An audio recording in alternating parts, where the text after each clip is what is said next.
সকল কবিরাজ বলছে ভারতবর্ষের গুরুদেব যে কিনা ফেমাস বাগেশ্বর ধাম বাবা, তারপর ওই যে জয়া কিশোরীরা চেনেন তো, ওরকম টাইপের গুরুদেবের কাছে গিয়েছি। এই তো মাত্র 2 বছর হলো, 2 বছর না 1 বছর হলো মাত্র সবকিছু জানতে পারছি। এত প্রথম জানতে পারলেন কার কাছে গিয়ে? প্রথম জানতে পেরেছি ম্যাডামের পক্ষ থেকে, তোমাকে ব্ল্যাক ম্যাজিক করা আছে, তুমি কিন্তু পড়াশোনা কিন্তু কর্মবন্ধন, তুমি ঠিক মতো পাশ করতে পারবে না, পাশ করলেও ভালো রেজাল্ট গোল্ডেন এ প্লাস এরকম কিন্তু পাবে না।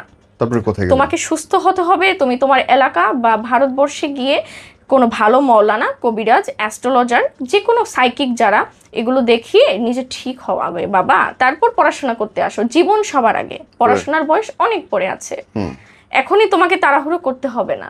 তারপর তোমার তখন থেকে ম্যাডাম বলেছিল, ম্যাডাম আবার আছে না কিছু ওই জ্যোতিষী টাইপের, তুমি যেখানেই বিয়ে করো, একটা গরিব ছেলেকেও যদি বিয়ে করো, একটা বয়স্ক মানুষকেও যদি বিয়ে করো, তুমি কখনো ভালোবাসা পাবা না, এবং তোমার শাশুড়ি মেরে ফেলবে, এবং তোমার ফ্যামিলিতে যে দেবর ভাসুর বা শ্বশুরেরা থাকবে কেউ দেখতে পারবে না, সবাই তোমার এগেনস্টে থাকবে, কারণ তোমার এমন কোনো কাজ করা আছে, বন্ধন ক্রিয়া, যে বন্ধনটা কাটাতে হবে।